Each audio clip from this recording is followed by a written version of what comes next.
All right, Carrie and Sean, are you ready? Yep. Evan, are you ready? You ready? All right. Ready, You Joe? ready? Give us the word, Richie. Oh, and you know what? Which I have to do too. If you have a cell phone, make sure you turn it off or turn it down. That was mine making all that noise. So, yeah. I have to remind myself. Evans is off too. Yes. Yeah, that's right. Here you go. Don't use your cell phone. Don't use it. We're rolling? You're not funny. Well, Carrie Preston and Sean Liddick, thank you for joining us for the Variety Kids Telethon and also sharing your Absolutely. story. Thank you for having us. And Evan as well, because this story is very emotional and it's going to be emotional to get through it. I want to start at the beginning because there's so much to do and so much to tell. You are the grandparents of Evan, but really have morphed now and become legally his parents. Yes. Right. And that's because the unfortunate situation around Evan was that he was shaken as a baby. And I guess, Sean, I'm going to start with you because your connection to this is really quite personal. Your son is Evan's father. Correct. And being a father, I feel for you in the sense that you had to come to the realization that this young man was shaken as a baby. And how did you find out what was happening and you and your wife intervene? Well, I had gotten a call from my son, who was living out in Arizona where this happened, and he had said that Evan was injured and he was in the hospital and that the doctors thought they did it. So at that point in time, I took a leave of absence from work and I flew out to Arizona and tried to get to the bottom of what had actually happened. And unfortunately, I was never really able to get to the bottom of what happened. Neither one of them admitted having hurt him, but the stories that they gave to the authorities out there, they were the only two that were with him during the time period that this happened to him. And it was obvious that one of the two of them did it. And I could never find out, which of the two did it. I'd like to believe it wasn't my son. That wasn't really his personality. He was not a violent or angry type person. But I don't know it, and he wouldn't say one way or another. They just denied it, straight out. So now fast forward a little bit, and now Carrie, you come into the fold. Mm-hmm. CPS brings you out to Arizona. Correct. And what had happened from the time when Evan was taken from his parents into the time that you and Sean intervened? Well, we went out there and he was probably about 5 months. It was like after he initially was in the hospital and on life support, and he pulled through. So then he went to Los Niños, which is a rehab, for a couple weeks, and then he went into foster care. And when he was in foster care, CPS out in Arizona asked us if we'd like to come out and meet Evan and try and decipher, is this something we can handle and want to do?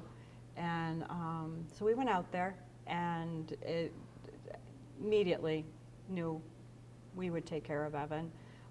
He was in an amazing foster home out there, a woman who all she did was take care of special needs children, had adopted 2 of her children were special needs, had 3 children of her own, had 3 grandchildren, I believe, at the time, had another little girl who she was fostering and was fostering Evan, and just an amazing household.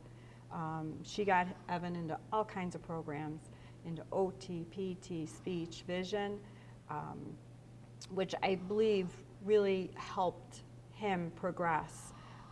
Because his brain, the damage is done and that doesn't regenerate, but what can happen is the brain can rewire itself to, maybe connect your vision through another pathway or your hearing through another pathway. And I believe all the therapies that she got at the time really helped him get a better start and become what he's become. And Sean, this is when Evan was literally 4, 5, 6 months old. Right, he was hurt And- when he was 4 months. Yeah, and the damage was due to being a shaken baby. Yes. And I think the message that is really prevalent for this whole story is that is certainly, and not only is it just criminal, but it's devastating medically for the baby. Oh, absolutely. And maybe young parents who are frustrated may not understand. I know people go through training, but it's just certainly not a way to cure chronic crying or any kind of a medical issue. No. Right. So when it became obvious, Sean, to you that you and your wife were going to become the caretakers of Evan, how did that change your life? Well, I'll tell you to start with, it was my wife that wanted to do it. I was like, I don't know if I can do this. And she pretty much said, I'm going to do it with you or without you. And for me, it was something I didn't want to do with my life, but I was bound by moral. Like if I ever wanted to put my head on a pillow and sleep in peace, I had to do it. I mean, it's been trying on our relationship. But to see what Evan's become and how much joy he actually brings to our marriage and our life, it's definitely been worth it. Well, and even sharing this story, you'll save lives because somebody may think twice about how to handle a child. And Absolutely. Others- Take a walk outside, go gather 5 minutes and come back in. No child ever died from crying. I mean, walk away, gather your senses, and then come back. Don't act out in anger. So when, Carrie, did you and Sean bring Evan back to Western New York? It was about 3 days or so after his first birthday. Again, CPS out there flew us back out there to bring Evan back. And we brought him home right around May 10th, right after his first birthday. How old is Evan now? He is 13. He will be 14 in May.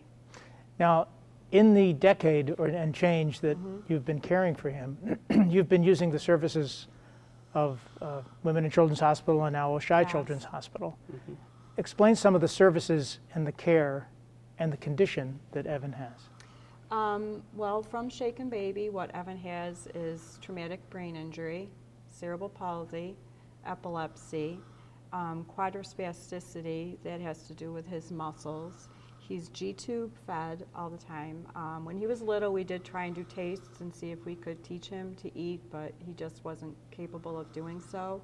He has swallowing issues. He is 24/7 total care. He cannot do anything on his own. He has had dental work done to try and open up his airway because he's developed breathing issues over the years. And cortical visual impairment, which basically means that his eyes work, but the connectivity between his eyes and the brain isn't always there. And then he is considered legally blind when we take him to get his eyes done. His script is so strong that he's also considered legally blind. It seems, just in listening to you during our interview and prior to recording, you've educated yourself in so many of these medical areas, and you've become quite fluid in understanding his condition and how to handle it. Yeah, there's a lot that comes with it. I mean, Evan's had a lot of surgeries. He had to have his G-tube put in. And at one time he was vomiting quite a bit, and they wanted to change it to a J-tube, and basically that prevents him from vomiting. And I thought at the time that was probably the first surgery we ever had to have while Evan was in our care. And I thought, oh, they're just gonna stick a different tube in him, no big deal. But no, it's a major surgery, and he would have been in the hospital for a week. Fortunately, he must have heard that and decided, I'll stop vomiting instead, and he improved. But he's had what they call muscle tendon release. He has scars on his arms. His wrists are fused to try and prevent, the turning in. and he's had muscle tendon release. They snip it just a little bit, and then it stretches, and then that allows some release in what he has going on. He had his hip reconstructed because when babies are little and they crawl and then learn to walk, their hips start to tip out, and Evan's never did. So his leg socket, it wasn't there, and it slipped out. So they had to bring the leg back down, cut the bones, create a hip. They cut his femur, tipped it in to create a new socket, ball. And as each one of these things come about, I talk to the doctors extensively.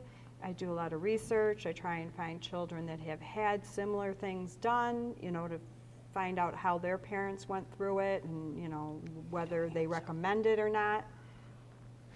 Yeah. And so- all of this has happened at our area hospital, at William and Children's Hospital. Yes, Oshai's is amazing, absolutely amazing. The facilities that they have there, the doctors that they have there. I have never met a nurse, a doctor, a janitor, anybody who isn't friendly, helpful. It's just an amazing place. Well, it is an amazing place, and miracles happen there. Sean, you talked about, you know, how this has changed your family dynamic, obviously, and for the better, but at the same time with an immense responsibility. Yeah. And you work, what do you do, Sean? I'm a database administrator. I work for a company called Sodexo. And Carrie, you're a school bus driver. I am. Yeah, in Lakeshore, union school bus driver, and the union supporting the telethons as well. So, Sean, how do you manage care for Evan and working and making, and do you have any other children in your family? We do have other children. Between Carrie and I, there's 6 children. We each have 3 from previous marriages. The children are all out of the house now. And as far as taking care of Evan, her and I just switch off. Our work schedules, especially, well, that's actually kind of been one of the benefits of COVID, if there are any benefits of COVID, is that I work completely from home. So I'm home every day, and that allows Carrie to be able to go out early in the morning, drive bus, then she comes home and goes out again in the afternoon. And when she's not there, I keep my office in his bedroom. So I just bring him up to his bed and take care of all his needs while I'm working. And we see Evan smiling now, and Carrie, from what I've seen in the short time that we've been together, the positive energy, considering the medical challenges this young man has been through, how does he remain so positive, and what inspires him to smile so much? He is just happy, happy, happy. I mean, like right now, he's not as happy as he would normally be. I mean, he's happy, but he's listening and taking it all in and deciding whether he wants to sleep or not. He's giving me a review right there. Yeah, I know. Thanks, bud. Thanks. But he just, I don't know, we do a lot of activities with him. He's very tactile, loves being touched, loves being patted, right, Evan? Like, this is gentle. He really likes you to really do it hard, and a lot of people are like, oh my goodness, and it's chest PT for him, and he's been having it since he was a baby, and he absolutely loves it. He goes to school, and it's just the people that surround him are happy. And his services come from Aspire. Yes, Yeah. Aspire Center for Learning. Yeah, which used to be the Cerebral Palsy Association, and now it's progressed into what it is. So how long does Evan have treatment at Aspire in rehab? He goes every day? He did prior to COVID. He went Monday through Friday, a full school day. The bus would pick him up at 7 and bring him home by 3:30. Now he goes Thursdays and Fridays only, and he has his teacher, Miss Kim, who provides the educational aspect of it, and then he has therapists, again, PT, OT, speech and vision, all who interact with him multiple times during the days that he's there. And it's very intense. He comes home very tired, but it also, you see a big difference in him. When we were shut down completely, the amount of decline that we saw in him was concerning. So to have school back open even just those couple days a week is wonderful. And Sean, do you have any medical treatment at home for Evan? Do you have people come into the home? Or is it something No, you he know gets it's- all his treatments now currently at Aspire, and the days he's not there, Carrie and I work with him. Right. Now, you mentioned, he enjoys like all boy things. Yeah, the And, kid's tough as nails. Yeah. Talk to us about some of the things that Evan does that are all boy. If it makes noise and loud, he loves it. Like to put him in a diesel truck and for him to hear that and feel that, he likes that. We've taken him ATV riding, we go camping. Anything that involves noise, movement, he's just all about it. Yeah. And I heard when you used to drive a diesel truck, Yes. do you still drive a diesel Yes. truck? So when he hears the diesel truck come in, he Yeah, must there are connect certain- that you're coming home. Yep, there are certain sounds that he recognizes what they mean, and he can definitely tell when the truck's pulling in the yard that I'm home. Do you sense, even though Evan cannot verbally communicate, do you communicate? Absolutely, Oh, yeah. yeah. I mean, that's how my wife's able to make him smile on cue. It's because we spend a lot of time doing things with him, and if you're not in his circle, you don't understand the noises he makes and what they mean. But because we've been with him for so long and so interactive with him, certain noises that he makes, you know what they mean. You know what he wants, or an expression on his face, or like my wife was saying previously, Evan is a super happy kid. If he's not happy, it means there's truly something wrong. And how do you know something's wrong, Carrie? He will stop laughing and smiling, and it's mostly facial expressions and then the tone. Like when he really gets laughing and vocal, like he'll lay in his room at night when it's bedtime, and Evan puts on a comedy routine every single night that only he's privy to, and he'll be in there, we call it yelling and stuff like that, but it's him talking and he's very loud, and then all of a sudden he'll burst out laughing. And so that laughter that we see continually throughout the day, his face will become concerned, his face will express pain, his tones vary so that you know it. You'll see him tense up, things of that nature, so that you know something's wrong. And then we have to, we check temps, things like that, start squeezing his legs, his hands, checking his ears to find out where the discomfort's coming from, because he can't tell us. And you yourself, Carrie, and Sean, but the positive energy that I see, you don't look at this as a burden in any way, shape, or form. Absolutely You not. look at this as a blessing. And while there's an incredible amount of time, effort, and energy that you spend with Evan, you look at it, it seems to me, as a way to move this child's life forward in every aspect. Absolutely. We have, How do you keep that energy? again, it's just the people that you meet all the time with him. It's the interest like you are showing in us, strangers giving you interest, the staff that works with him at school. We have 3 home nurses. We call them nurses. One is actually a nurse. The other 2 are just friends and family that allow us to have respite occasionally.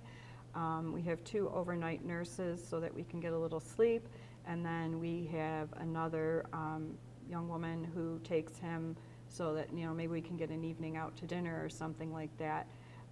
But everybody that we have met is just happy. They want to work with kids like Evan, and they're happy to do so, and they're happy to bring smiles to these kids' faces and teach them to do things. And when you take the little steps, every parent is so joyful when their child rolls over or walks or does something like that. I can remember through the years things that Evan did that I was like, he knows, he can do something, he's recognizing what's done. The first thing when he was a baby, my own children, I just tapped their mouths like this while they were making noise, and they hear that, and they think it's funny. Well, he did that, and I was like ecstatic. I'm like, Sean, come here, look, watch this, you know, and I'm tapping his mouth, and Evan's making noise, and he's making it vibrate as I'm doing it, and he learned that, like, when I did that, he could make noise.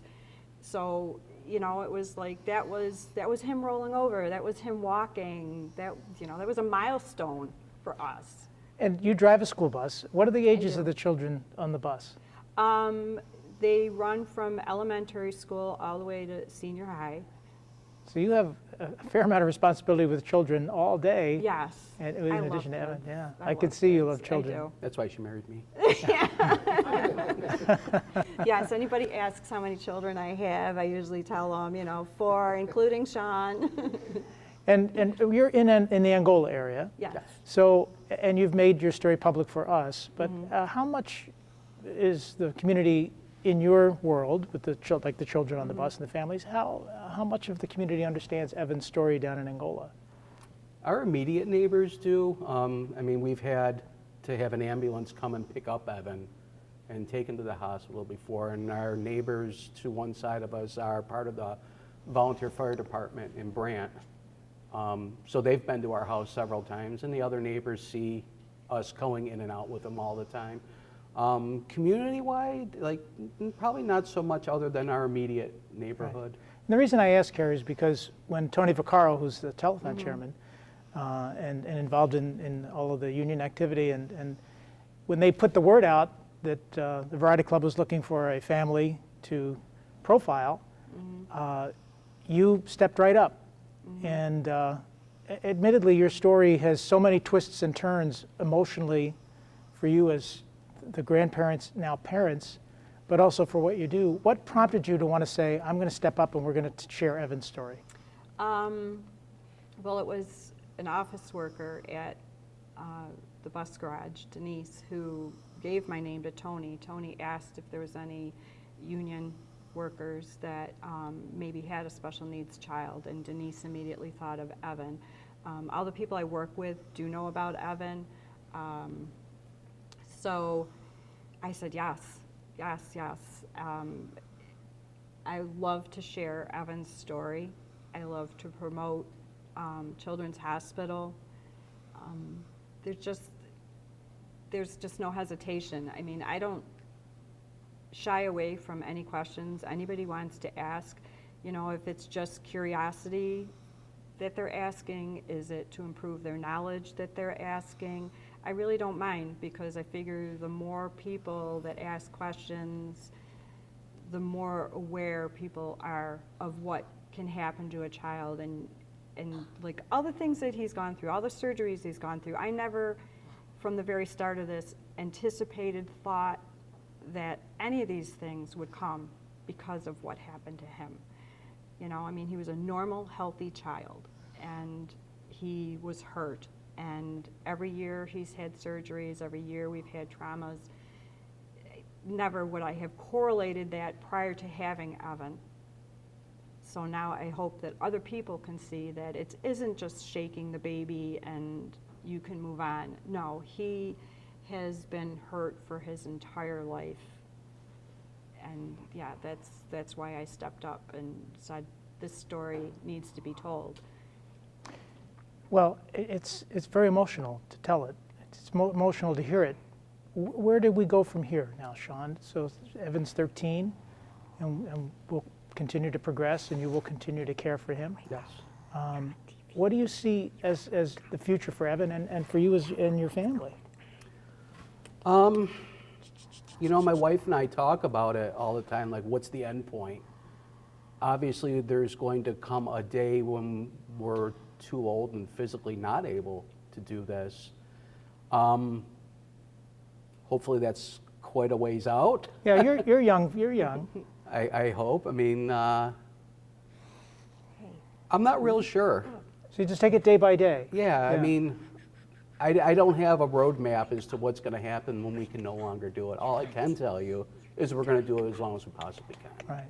I mean, for all that Evan has gone through, and he's happy all the time, makes it kind of hard for me to come home and have a bad day. You know, it's like, where do I get off having a bad day? Yeah. You know, I true. feel terrible. I mean, simple things that you take for granted, like you move and the cover comes off you at night. Well, you and I just put it back on. He can't. If you got an itch, you just reach and scratch it. He can't. And yet he's happy all the time.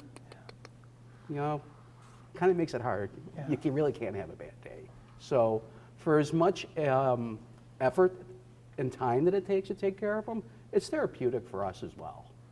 I know I have learned a ton more patience, and it's made me grow an immense amount as a person going through this. So I have no desire to stop doing it, but to answer your question, I don't know what the end point is either. Yeah. Well, I guess we're going to have to wait and see as we continue to share Evan's Yeah, story. there's services out there, and we use respite Yeah. because we need to prepare ourselves for other people watching him, which is hard. It's really hard. And we just hope that when that time comes, be it a family member or a friend or even an organization, that we can find for him that we're finally comfortable with, and knowing that they're providing the care that we provide for him. We hope that comes along at that time, but we are preparing for it. So what would you say to somebody watching the telethon or a report on our respective partner stations about why it's important to support the hospital and support Variety Club? Just the variety of services they provide at such an easy access to the Buffalo and surrounding areas.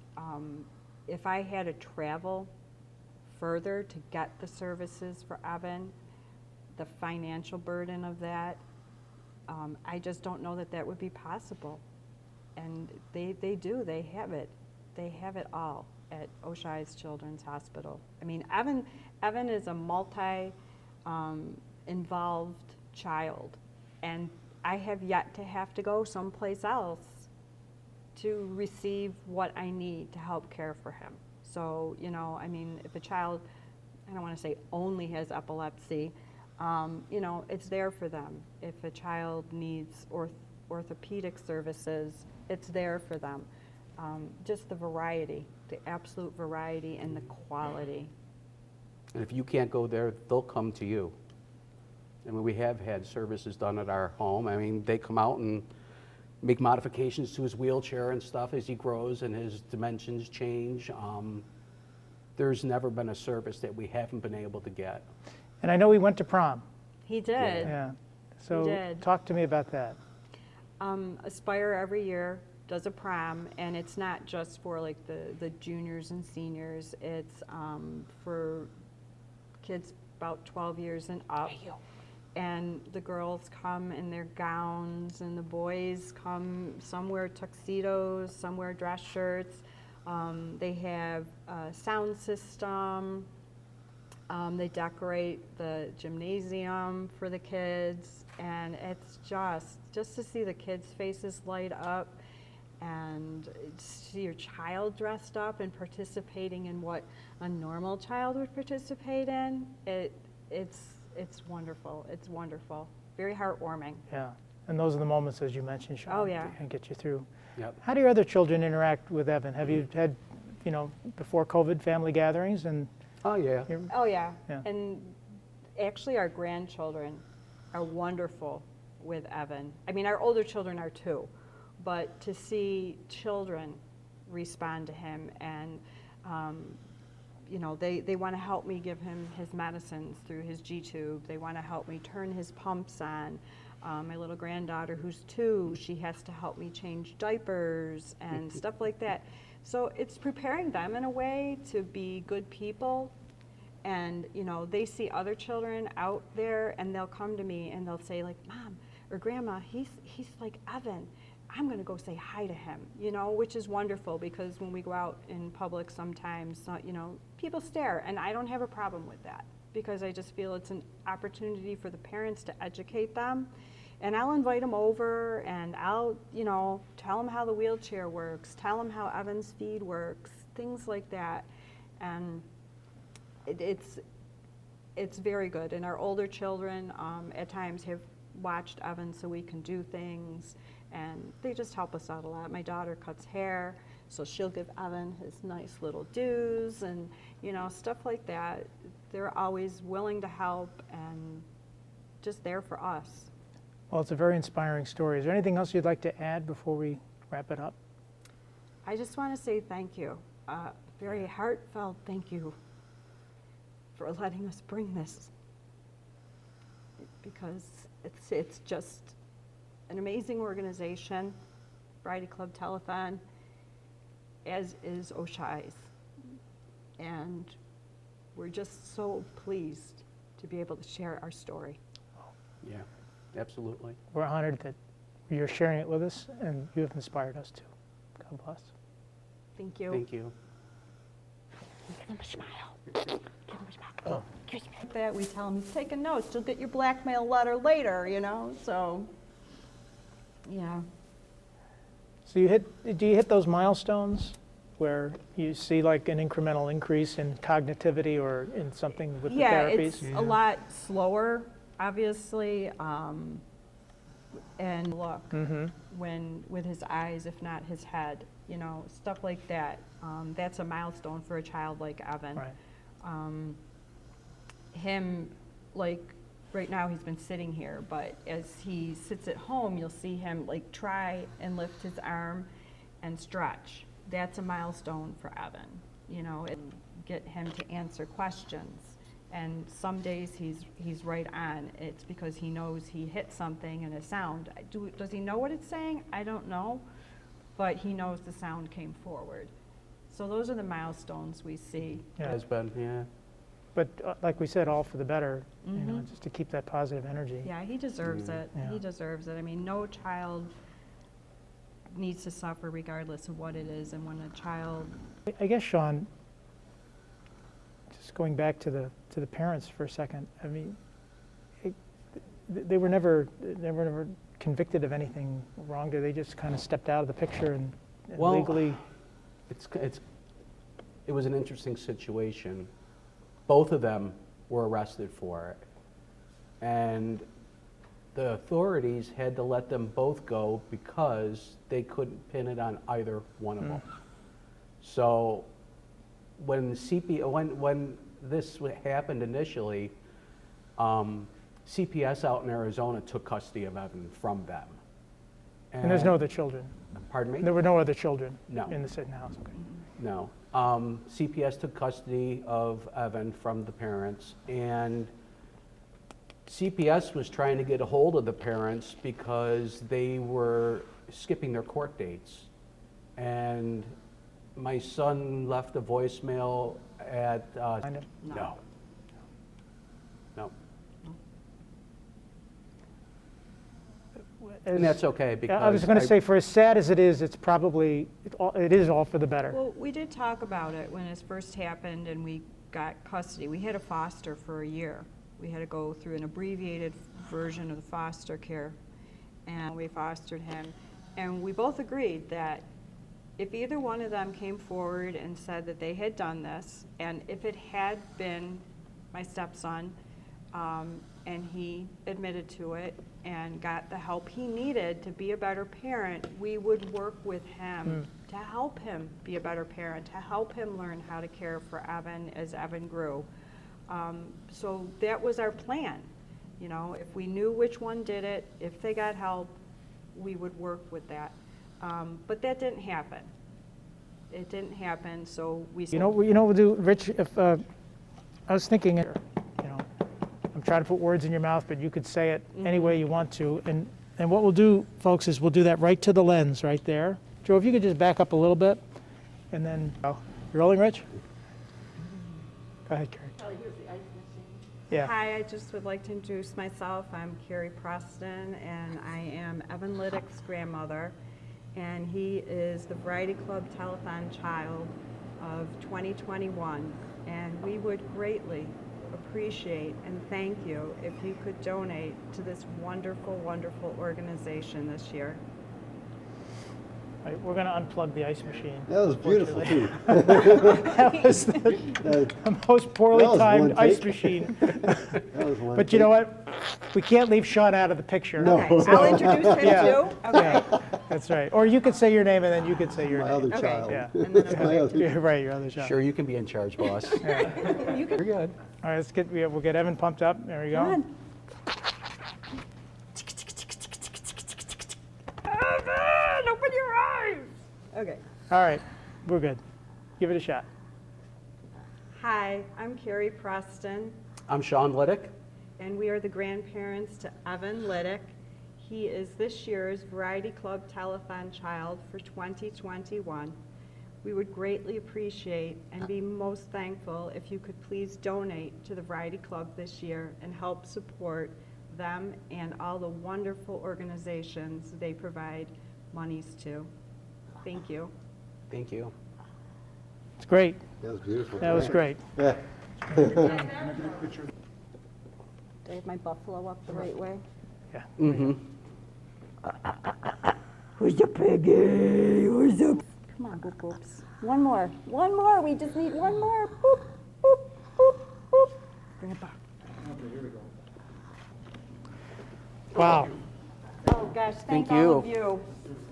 Well, a lot of photos. Yes. But think about what we discussed. So Okay. we talked about, I mean, literally everything from your school bus Yep. to the ATV and the camping, Yeah. you know, your truck, your family, you know, that family, that blended. I just want to turn the phone off, Sean.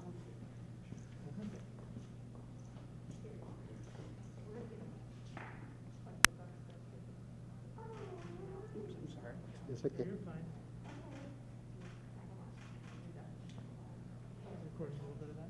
Yeah. Can I get one, Photos are in the back. We can position it a little, Nick, you can move the photos around. Evan, don't you laugh. You're not funny. You're not funny. No laughing. No laughing. You're not funny. Well, she's one of the members.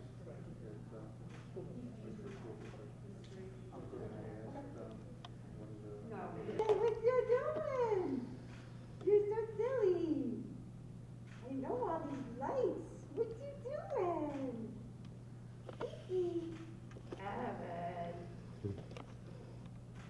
What you doing? Thank you. I'm good, thank you. God bless him. What you doing? When I'm handsome. He likes that. Okay. Thanks, Jim.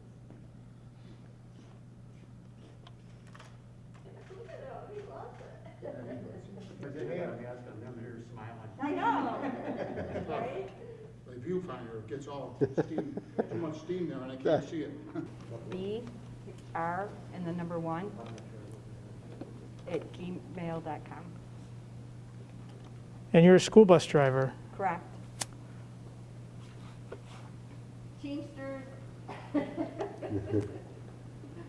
And Sean, what do you do? I'm a database administrator. I work for Sodexo. Okay. So we'll talk a little bit about how you manage your life in caring for Evan as well. Okay. And I think we should probably, Chris, do you think we should keep the masks on Yeah. for the interview? Well, Maybe, actually, you know, maybe no, I, because they live together. yeah, so there, I think you're okay. Yeah. I am going to keep mine fairly much on, yeah. What are we, 264? Oh, I don't want to confuse it with my bus number. Right. Be promoting some other union, right, Evan? You look weird without your glasses. and you said you're in the Lakeshore District, right, Carrie? Yeah, Lakeshore. That's okay. We got a lot of things. We got the Bills, we got Teamsters, we got all. 1, 2. 1, 2, 1, 2. Okay, good.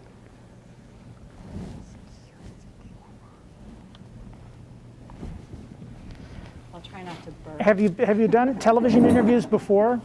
Have you shared Evan's story before? Not, Not on a wide scale or anything. Yeah. I mean, we talk to people about it, but not Right. in a formal. Yeah, we feel there's a lot of lessons to be learned.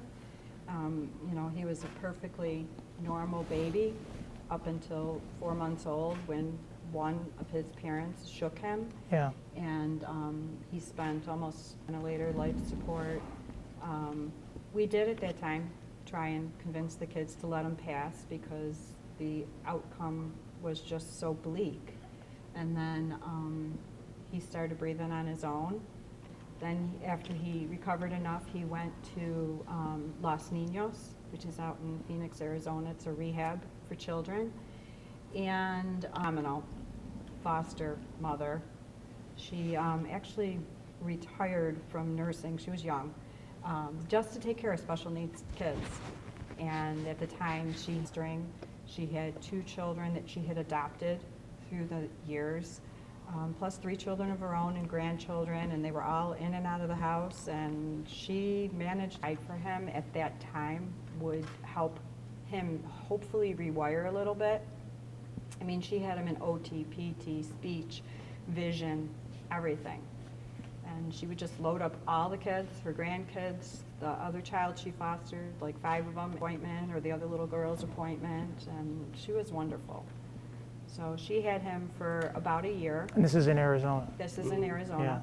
CPS out there flew, kind of trying to decide how we felt about everything, and Well, you know what, we'll get ready to record and we'll record that. Rich, are we good?